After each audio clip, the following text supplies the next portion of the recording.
Where the hell did this hole come from? And that, ladies and gentlemen, is why I never lasted long as a gravedigger in my local cemetery. Mid-Century is a Peacock exclusive from director Sonia O'Hara, who did a film called Root Letter. She also has a bit part as a nurse in a hospital. Obviously, it'd be a bit weird if she was a nurse in any environment that didn't have some kind of medical background. Like if she was a nurse on the goddamn moon, it'd be a bit hard to put a hospital on the moon. Lord knows people have tried, but there won't be a hospital on the moon, at least not until the device is complete. But enough about the device. This is also written by Mike Stern. This is his feature credit. And it stars Stephen Lang of Avatar, Don't Breathe, and Don't Breathe 2 fame. And, well, surprise, surprise, Stephen Lang plays a villain in this. I mean, look at the guy. The guy just screams villain. I have seen interviews with the guy, and he seems like a really nice guy, but he's just a natural villain for Hollywood. He's tremendous.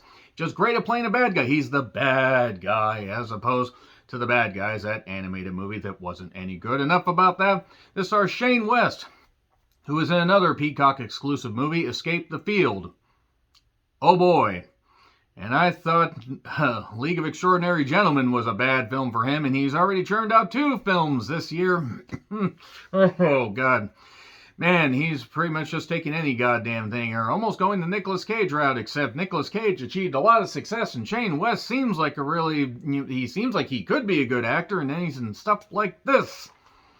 Also, this has Bruce Dern in it, at least what's left of him. I'm convinced that Bruce Dern has actually been dead for about 15 years, and they're just propping him up like Weekend at Bernie's. And this stars Vanessa Williams. No, not that one, not the great, great singer, but another woman named Vanessa Williams that was born in 1963. Bit weird that. Both of them don't look like they're a day over 30 to 35. What is their secret? Have they found the Fountain of Youths? Possibly. But nevertheless, also stars Chelsea Gilligan, who is lovely as hell. Good God, she looks great. And this focuses on Stephen Lang's character, Frederick, who is a house designer for Mid-Century Homes. And basically, he designs a house and also is a bit of a creep. Like, he treats women like they're his sex slaves, and he's also a polygamist. And he also decides to just take any woman as his wife. And years and years and years and years later, after his death, obviously it'd be a bit weird if somebody that looks like Stephen Lang, who, well, I mean, this starts in 1963 and he's at least his 50s, be a bit weird if he was suddenly somehow still alive some 60 years later. Maybe he found the Fountain of Youths. So, nevertheless, his house is up for sale, but it's being rented out by a man named Eldridge. I had a teacher named Eldridge, and she was a lot more grounded than the individual here. So, you have Tom, Shane West, and Alice, who does live here anymore. Alice doesn't live anymore. Hi, I'm Troy McClure. So, basically, Chelsea Gilligan, she plays Alice, and they're a couple that kind of have some strife. Shane West, he wants to start a family, but Alice has really worked hard to be a doctor, and just, rise up in the ranks and everything. And also, she doesn't want to feel pressured into having a family. She doesn't want to feel pressure pushing down on me, pushing down on her. No man at fault. Oh, wait, that's not how the lyrics go. Nevertheless, there's pressure pushing down on her, but she keeps pushing the pressure back up. And also the whole thing about men being right and women being wrong gets worked to death, worked to death, worked to death, worked to death, worked to death, worked to death, bashed over your head. And they are renting Frederick's old house.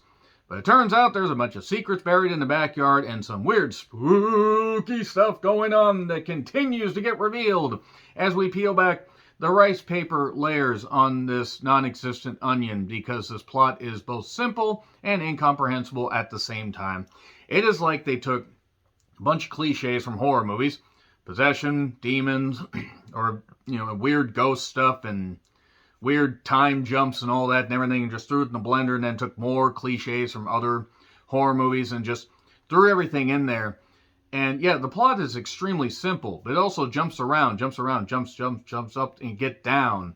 But it continues to just plot along, and then also every character has to make really, really dumb decisions to advance the meager plot such as it is. And if you can't tell, I hate this movie. I absolutely hate this movie. I tried to at least make jokes and have a little bit of fun in the beginning. This is one of the biggest piles of shit that I have seen this year. Peacock apparently got the exclusive rights because everybody else just stepped back, and Peacock was like, fine, we'll take it. Like you were staying in line like for Dodgeball. hey, who will be the first person to get hit? And everybody steps back, and then I suddenly get hit with a dodgeball, and it's fun. But anyway, nevertheless, it's still funnier than the movie Dodgeball. This movie is ass. Absolute ass. 100% goddamn ass. And even though there are some pretty women in the cast, and Shane West tries, oh my god, does he try, and Stephen Lang is wasted in this. Maybe everybody was wasted in this. In fact, I'm starting to think there's a running theme with a lot of horror movies like this, that everybody from the writer, the director, and the crew members and everybody, they must have made some pact with Satan, must have been made with the studios here. So they said, we're going to get all these people together, we're going to hold your family members, your loved ones, everything you hold dear hostage, back off or the bunny gets it. We're going to do all this stuff, we're going to threaten your livelihoods unless you make this really, really abysmally, apocalyptically bad horror movie. That is one of the worst things of the year. It's easily one of the worst things of the year. I mean, and I've seen a lot of shit this year. A lot of shit. Some things can be excused because they just have an extremely low budget. The green screen effects in this, in 2022, and I understand this movie might have been made during the pandemic. Possibly, I don't know exactly. The pandemic theme kind of gets worked to death because Alice is a doctor, a nurse, all that.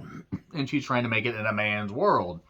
And she's also trying to keep the faith before somebody runs away. This movie kind of drove me nuts, in case you can't tell. The thing about the movie is it has no right to exist. It's an incomprehensible, sloppy slopfest of a mess. And I don't know if they thought this was a good idea, but here's my thing. If this was the finished product, here are a couple questions I have. Was every scene done in one take? Was it filmed within a weekend and were the special effects done in half a day? Because look at the ghost effects. Look at all this stuff. This movie couldn't have cost more than $2 million, if that.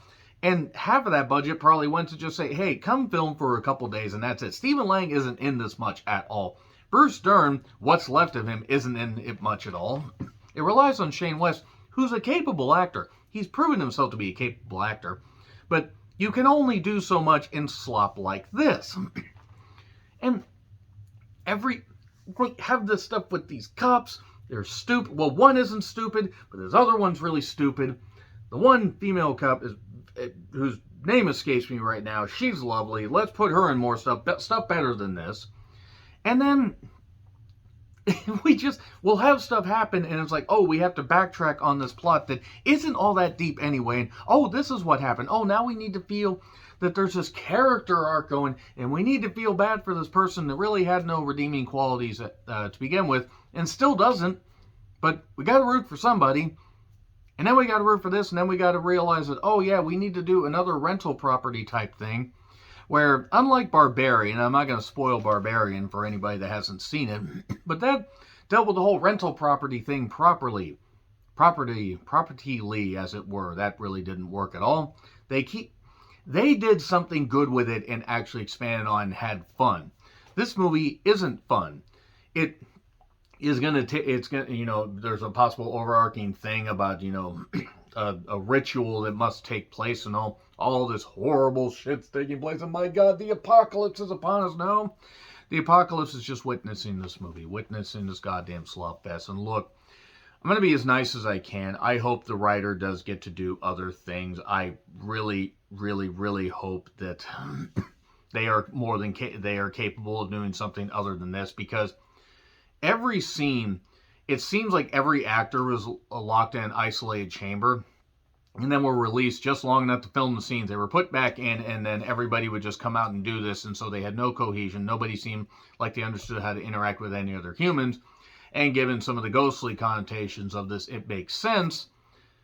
At least it would if this movie had any pacing to it. It doesn't. It rushes the goddamn ending. I don't understand this stuff. You stretch this stuff out. 90 minutes would have been fine, and you wouldn't have had to have stretched out this goddamn ending. And also, there's nobody worth rooting for. I mean, well, Alice, Chelsea Gilligan, who again is lovely. Goddamn, she's beautiful. And tries. She seems capable. But this is the type of stuff where, honestly, I think it's just a contractual obligation. Like, Peacock's like, okay, we got to release this. Let's see if people enjoy it. There's not even anything entertaining about this. You can at least learn to laugh at movies like this. Enjoy stuff like this. If there's a little bit of entertainment to it, no, it treats itself so seriously. While it's simultaneously so goofy and ridiculous and badly made, badly shot, the camera work is abysmal. These special effects don't even seem like they would pass for 1992. Green screen effects in Birdemic look better than this. Birdemic had better green screen effects than this. Solar panels, give you a 50% discount. God, all that. Woohoo! Sometimes the receptionist, does a good job and we humor him. But it's just so bad. So bad. Let's just, God damn it. It's on Peacock if you want to watch it. You look at the cast and you think, okay, this might be halfway entertained. No, it's not. It's stretched out and agonizing and terrible and everything. Okay, let's just get into spoilers. 3, 2, 1. Spoilers! Okay, so the whole thing about Stephen Lang is not only is he a misogynist and a polygamist. We see flashbacks. He ended up killing one woman after his wife had died under mysterious circumstances. And we see that he kills one woman and takes her son and grooms him to continue to do his bidding. And also, there's this thing about I'm sorry, what the hell I wrote this down. Something about a blood moon, as opposed to a blood Uranus. The blood wolf moon. Blood wolf moon would have actually been a better title for this, and maybe we could have turned everybody into werewolves, except they probably would have had to just glue pubic hair to everybody, because they couldn't afford anything. Anyway, this whole blood wolf moon thing, it turns out that there is a way to bring somebody up from the underground, the Union Underground. Let's get it on across the nation. Nobody that's a non-wrestling fan will get that. Bring up somebody from the underground, and they can possess. They can be in the woman, because a woman's only good to be a vessel, only good to shart babies out. That's it. Be in the kitchen, shart babies out, be barefoot and pregnant. That's the theme in this movie. That's not what I'm saying. And that ends up coming up at the end. There's research about all this blood moon stuff. This guy Eldridge shows up, even though the people have ran the house from him for the weekend. And Shane West ends up dying because we see another flashback. After he has died, Eldridge's mother possesses him to say, you have to stop doing this. Your father killed me and everything. No, he didn't kill me. Or he didn't kill you. You ran away. You left us. And he drowned Shane West. So Shane West is dead. Alice has been working these really long shifts and comes back. And meanwhile, a little bit earlier, Shane West had apparently been cheating on Alice. And I'm sorry, you look at Chelsea Gilligan. I don't care how beautiful the other woman is. You keep somebody that looks that good and is that talented and that driven to work. You make sure that you treat them right. That's all I got to say about that. But there's this other woman that helps him study up on some of this stuff. More research. This movie is like 50% research. But then he breaks that off with her. But not before he, said stuff happens with Eldridge's, mother possessing Shane West and then getting drowned, so Shane West dies. And he has to learn to be a ghost. He has to have a heart-to-heart with the mother. And all this shit has to happen. These are the worst cops since... These are also the worst cops since Barbarian. If you've seen Barbarian, you know. Again, not going to ruin Barbarian. But Alice, I guess even though she suspects that Tom's cheating, she still wants to be with him. So she ends up calling him and can't get a hold of him. And Eldridge has buried his body. And then... We get more ghost possession. We see a film of Frederick and Emil. I think that's how I said Bruce Dern's character. Bruce Dern sounded like he was having about 5 strokes for every syllable he was saying. I'm not talking about stroking himself off. I'm talking about having literal strokes that he should have been going to the hospital for. And I know that he's 2,000 years old and that he was around when Jesus Christ was allegedly sacrificed. But nevertheless... The blood moon can help people rise from the dead. So then the mother says, hey, possess my son, take over, and you can do this stuff. But then the son gets arrested. And he confesses all this stuff while Tom is inside his head. And then the police chief ends up shooting the female cop in the head. And it turns out to actually be Stephen Lang's character. Because, of course, because there's this dagger, this wavy dagger where you can possess people. Like the Ferryman. Remember that movie, The Ferryman? I'm sorry if you do. It was rubbish. And it does it sound like I'm explaining this plot badly? Don't worry, the movie's even more incomprehensible. Suddenly Alice is part of this ritual. Why the plague masks that look like they cost about $2 each and came from Spirit Halloween? Fuck Spirit Halloween, by the way. Fuck that movie. Tom possesses Alice to stab and burn people and everything. These fire effects are straight out of 1982. Even the burning had better fire effects, mainly because they literally set a guy on fire.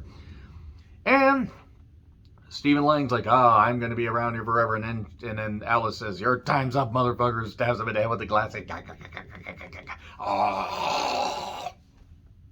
Then he dies, and then she's taken away. But Tom can't leave, so now he's with the ghost mother. And Alice is going to go on and do whatever.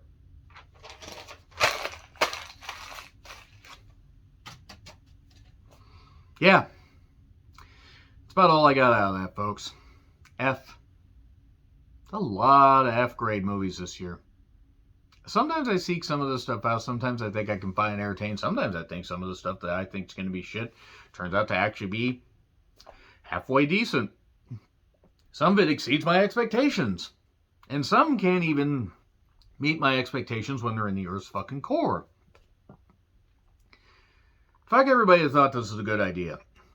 If there's a good idea that was hidden in here, from the writer to the director to whoever put it together, I'd love to know what the hell it is. Because whatever this wasn't any goddamn good. Agree, disagree, what I said, like, share, subscribe, Twitter handle in the description. I'm John Recklin. I'll see you soon.